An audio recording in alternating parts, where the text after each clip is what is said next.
Okay, if we see here, it's not too different. You're going to be able to see Cassie here, well, Wildling Acrobat, Prospector, and Entomologist up against Alexis's Gamekeeper on a map like this. Currently from both teams, it's tie. It's tying all the way through from each game over and over and over and over. However, from both sides, Survivors has not been doing well, so hopefully this time it will be a tiny bit more different. But let's move on, and this will be Game 3 of Leo's Memory.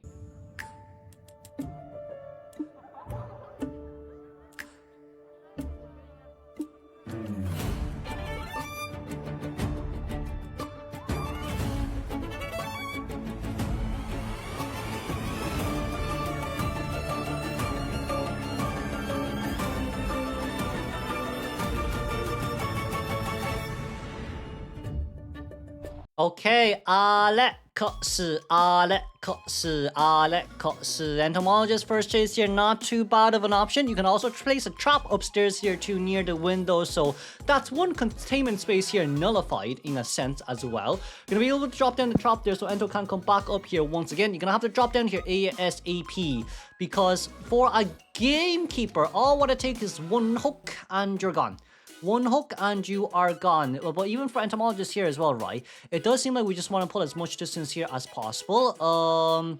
For the side of Gamekeeper, Ento is very hookable. Yeah, Ento is very hookable right after you do that. And that's going to be the bees gone here and another hook just to... I was about to say to catch up because I didn't think that was going to land, but that landed, which is nice too. Gallagher first hit already around 50 seconds into the game. And this will be not the death, right, of WBG here, not WBG, of TuI here just yet, but it is pretty early since your Cypher Machine's only at 50%, well 40% on average. Good night, Entomologist, and I mean, Basement.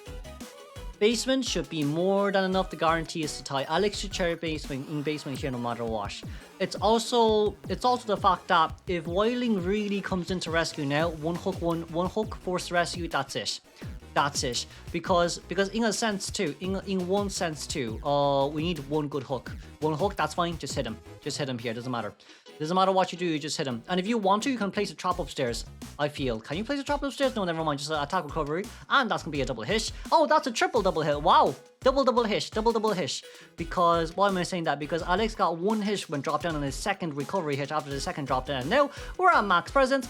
Couldn't bring it back in the basement a little bit, unfortunately. But Unicorn is nearby as the Prospector. But even with a Prospector like this, all what it takes is... I mean... The distance probably... You know what? The distance probably is long enough for Prospector to do quite a lot here. That's currently 3 struggles. That is 4 struggles. That is 5 struggles. Ento 6 struggles. We're not down just yet. Ooh, okay. I either miscounted the struggles or she struggled really slow, or we brought Giant Claw. But do we back to rescue? We didn't back to rescue there just yet. We're worried about Prospector nearby. But look at a Cypher Machine. 2.5 Cypher Machines done. One stupid ass. Why is Wildling still nearby? Or is Wildling not nearby? I'm just dreaming. No, yeah, Wildling was nearby. He just left. He just left towards the next Cypher Machine. Okay then. Prozzy. Not too bad overall. We're still trying to play around here. But that will be, yeah, a target, a tunnel down. Prospector, you can't stay here, my friend. You really can't stay here. I know you threw the mountain down for a reason, but oh lord. What's going to be really funny here is Prospector's one hit down. So for Alex right now, that's a really good start. If you want to, you can go look for a YYTTKX if you really want to, just to get the damage and the damage in, right? But that's going to be not a cancellation in a sense, but just try to get some more off of... Ooh, we missed. Ooh, that's a pushback, but didn't really push back and stun that much. So, Prospector, flywheel. He doesn't have flywheel. That's a knee-jerk reflex, I just realized. And guess what? Acrobat's right behind us. Change targets right now. You blink. You can blink open Acrobat. You know what? It's okay. It's daijobu. Why? Because Prospector's nearby. We can change to warp here if we really want to. We can change the warp here if you really want to, but it seems like we're still eyeing for the prize. That's going to be Acrobat here. Can I have one of those waffles? Not waffles. Raffles. I'm hungry. I'm hungry, clearly. Do we get... couldn't get the hook over? Okay, that's fine. We... not too bad. Oh, hold on. Oh, sad. The hook went into cooldown. We didn't recast it enough on time. But I mean, like, okay, Acrobat's doing really well here, I'll be honest. But the thing here is, right, once you hit Acrobat, you can teleport to look for Prospector or look for Whiting. But I say Prospector is probably your best bet here, no matter what happens. Survivors, bodies, no flywheel. No flywheel. And guess who's in the middle? Teleport, there we go. When are you gonna decode a new cipher machine? As we drop the trap down, there's going to be 3 traps nearby. We can drop another one there, and Prospector is forced back in here. He has a loop around the outer areas. We can catch up here immediately, pretty fast too. Prospector is looking for a pushback. Oh no, that's a full stun. Oh, okay, that's interesting. Can be that. Oh, we're waiting around, still waiting around. That's okay. No hit, that's okay. We can still recast on time. We don't even need to recast. There we go. That's gonna be Prospector going down, but who's rescuing? Look at the health bar. Look at that health bar. One hook, good night. One hook, good night. It's like a one night. Okay. Did I say this? I can. It's like a one night stand, realistically speaking. Just one hook up, and goodbye. I'm sorry to all the kids watching this. I'm really sorry to all the kids watching this.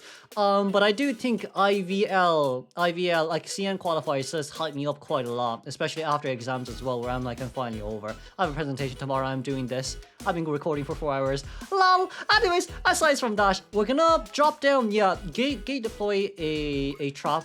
Gate trap deployment. Can't English. Wilding is nearby, however,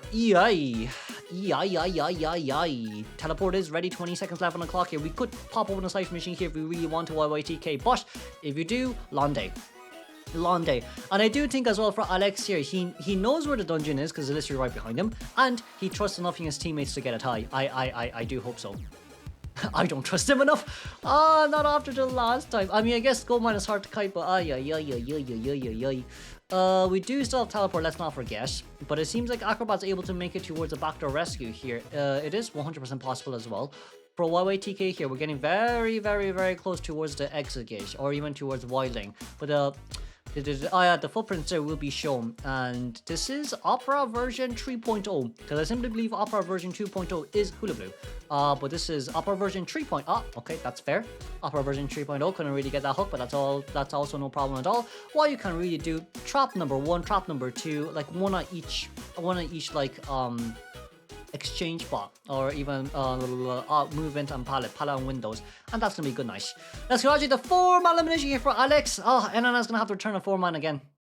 Oh, Persicast Perfumer. PP.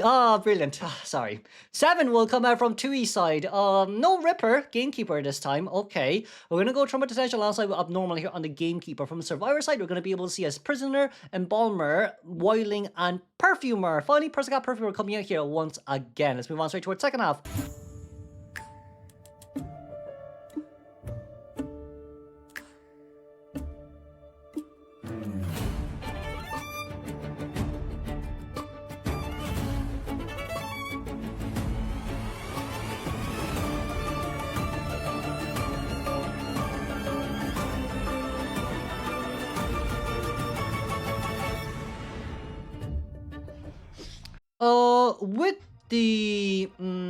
With 7 coming out here, I mean, let's just see here, right? For Juan becoming the first chase as Embalmer.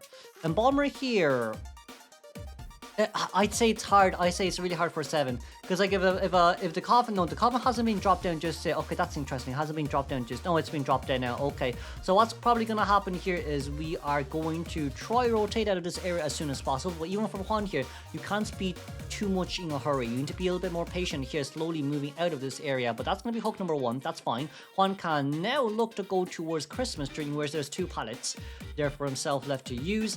But yes, it's abnormal. Yes, it is still abnormal here after all. The hit there was pretty fast, honestly. I'm not gonna lie, it was pretty... nice flywheel though. I know, nice flywheel though. Okay, we somehow saved it. Flywheel, knee-jerk reflex on the pallet, somehow saved it. But it's still a bit hard here, I'm gonna lie, because you have fast pallet breaking, so like how long can Juan really stay alive here? Not too long, but he's basically done enough compared to last game from the Survivor side. 40% cipher machine on average was last game. This game though, it will be an average of 65%, so at least that's pretty much good news. Persicast here currently at middle. Now, we do have to be worried about that chip damage from the hook itself. But that's going to be a normal kick there instantly as we close the connection there too. Persica realizing that this is an abnormal gamekeeper. I do think from a survivor side, what we're saying is let's sell, let's just sell. Because like, Prisoner counters abnormal really well. And why is this the case? As long as you finish one Cypher Machine, right? If Prisoner finishes Cypher Machine first, and then for the remaining of the rounds, he stays at only one Cypher and pushes the Cypher Machine across throughout the whole map. That's what Prisoner can do instead of rotating around the place at all times. But like by the time we actually get Bomber on towards the chair here, it has been 2 minutes. So even for 70 here, yes, we can see what he wanted to do. He wanted to get the abnormal out, but because he got the abnormal out before chairing, it just oh, Palestine! Oh, okay, fair enough. There was an animation there, so I don't blame Juan. But because 7 wanted to get the abnormal kick. Look, by the time it's second chair, it's still 3.5 Cypher Machine done, and Dry Accelerated Decoding is still gonna start in 1 minute as well. So like, if you just sell the Embomber here, 30 seconds until Accelerated Decoding has started, everyone is at full health. Just really nutty you can do. Now you might say, hey Kudo, but wouldn't you, but like if he went a little bit slower, then he couldn't have an abnormal, in which I would not disagree with you, but that is the biggest issue when going against Embomber. No matter what happens here, it's always Gamekeeper that is missing out, unless Gamekeeper got that hit right after the second hook, but Juan countered it beautifully with the flywheel and a knee-jerk reflex. So I mean, it's just these small details that you have to kind of focus on as well. But for now, 4 Cypher Machines are done. We're just missing the full last Cypher Machine now, as Persica is able to finish our Cypher Machine off by herself because it is now being pushed, right? So with this, okay, it's now a Perfumer currently being chased. Perfumer next chase here isn't such a bad thing, but also at the same time for Persica, it's so good for her. It's really so good for her. Oh, beautiful. That perfume came out as well just in case. And I mean, what else is there really to do? It's a Perfumer up against a Gamekeeper right here. Perfumer, 1 perfume bottle, 1 pilot stun. It's already a win here for our Perfy. But not only that, it is also Persica's signature, one of Persica's signature survivors. Mechanic, Perfumer, Prisoner, Seer as well. Well, we're going towards a little bit more non-meta vibe, but Seer as well. And that's going to be another perfume there coming out. If you see there, as Persica runs right towards the other side, we have to hit there no matter what. We really have to hit there no matter what. If we don't hit, it's going to be another long day. However, the teleport going out straight towards the other side, I mean, if you... like, this team is just really hard unless you get really good early game advantage here. But that's just not possible, really. Goka has 1 electrocution here to use if you really need electrocution. Okay, no flywheel, that's fair enough too, I guess. We're gonna save electrocution for endgame. That's what we're planning on doing here, as we're rotating around this area for like, I think 3-4 loops now. While in becoming the next chase as we pause. Okay, I mean, with that pause, we'll just skip up. I'm not really gonna cut this out that much. You're gonna stay here with me. You're gonna feel my pain. Oh, hold on a second. We'll go back. Sorry. We hope our Wilding got hit. Might have overextended it a little bit, but not too bad. Why? Wilding has borrowed time. But I guess Wilding is more or less an easier chase here. For WBG, you can just pop and let Perfumer open the exit gate on the other side. That's what I would say. Oh, there we go. That's what we were looking for here. And like, as long as Prisoner just stays near Wilding, that's really all what you need to do. That's gonna be Wilding hooked and hit. Prisoner has to maintain his advantage point at middle, no matter what. Perfumer can 100% get the gate open. No matter what happens here, 7 cannot get a 4-man elimination. At best, he can get a 3-man elimination. But no matter what happens there, 4-man is just impossible. Even if you drop it down right there, 1 electrocution, gate is opened. There we go. Drop down the pallet. No need. Okay, still trying to loop around here. Goku will go down. Teleport is not ready. And let's congratulate the 1-man escape on Perfumer's Persica. Let's move on. What? Okay, never mind. Moving on.